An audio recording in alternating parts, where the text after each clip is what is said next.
Hey, what's up everyone? This is Deez, and today I'm going to be showing you how to do a digital camo paint scheme. I got this technique from Albertox FTW, I believe.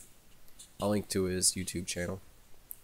So basically what I've done is Googled a digital camo stencil, and I've just printed it on these mailing labels that you can get pretty much anywhere. For the colors I'm going to show you, or what I'm going to use, you could use whatever colors, but basically you just want to start with the lightest color and just kind of work your way up to the darkest. And yep, for the first coat you're just going to want to apply the paint. I'm starting with a sky blue.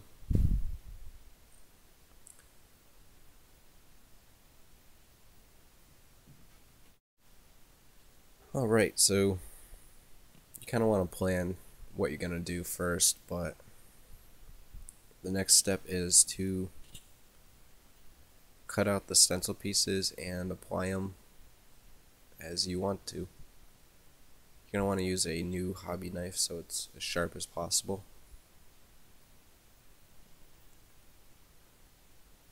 And a metal ruler will also be helpful. If you have a small set of scissors, those will also work pretty well. And you're just going to want to pick out a piece and cut it out.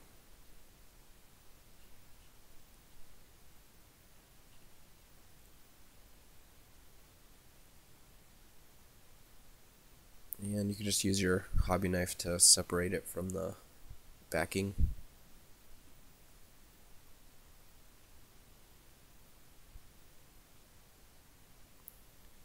And you really want to be careful not to touch the back of it too much, because if you do, it'll start to peel, and you definitely don't want the edges to peel.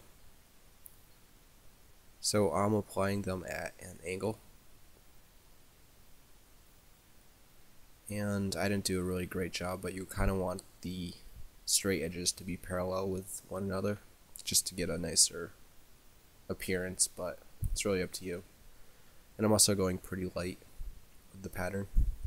I don't want to overdo it. So next I'm going to spray paint the light gray. This is a sky gray.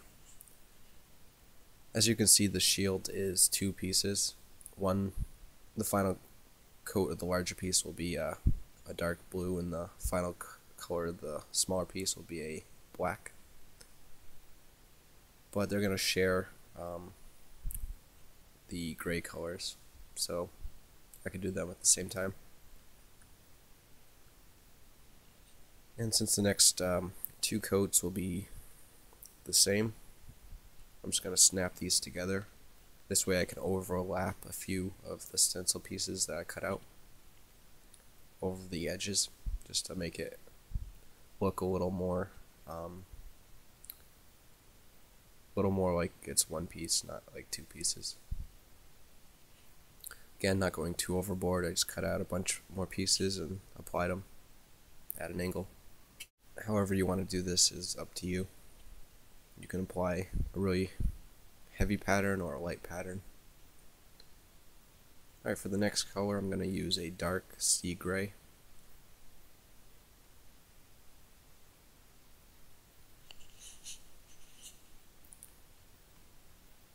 And yep, just did a few coats.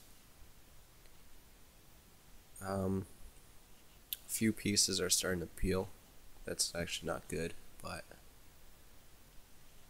no problems. You just gotta want to press them down before you paint, just so that the edges are crisp.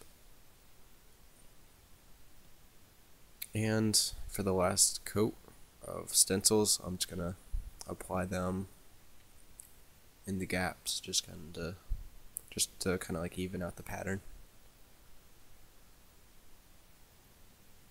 I found that using scissors on more complex stencil pieces is a lot easier. The hobby knife will actually kind of rip pieces if you aren't gentle enough. So And that's pretty much about it for that. I'm definitely not going too overboard, but you can, if you want to, just cover the entire piece with stencils. Again, that's just up to you. So what I've done is cut the pieces that overlap the two sections, because I gotta disconnect them because the final colors will be different. So I'm just going to gently separate the two pieces. And I'm just going to do the black first. The inside of the shield is going to be black, not the outside. I'd like the bigger part. So I'm just going to do the black first. Remember to change the angle that you spray at to get into all the edges and corners. The reason you start with the lighter colors and work your way up is because you're not going to be able to paint over a very dark color.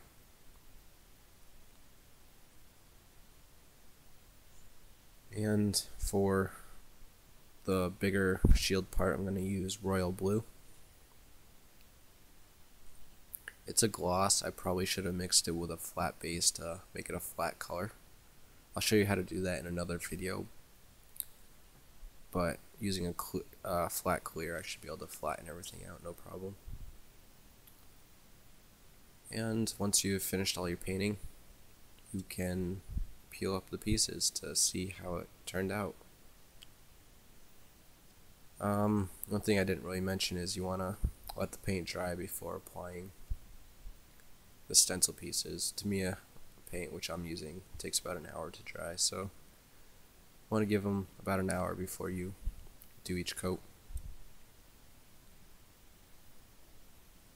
And the mailing labels are very low tack, so they peel up pretty easily, and there's no chance you're gonna peel up the paint.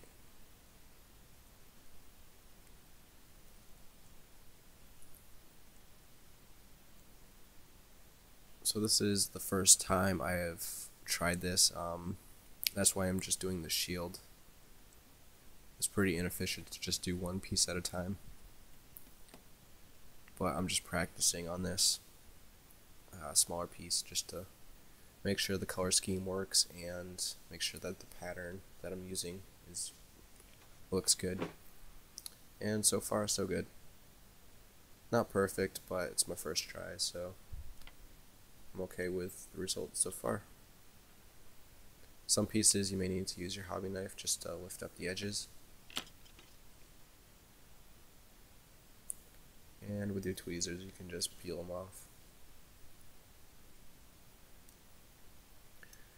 So this is where you can kind of see that the edges of the stencil pieces are not exactly parallel. Moving forward, I'll try to make the next pieces that I do more parallel, but I'm okay with the results. I'm not going to redo it. And this is the final results. You can definitely see that the blues are gloss and the blacks and grays are flat paints.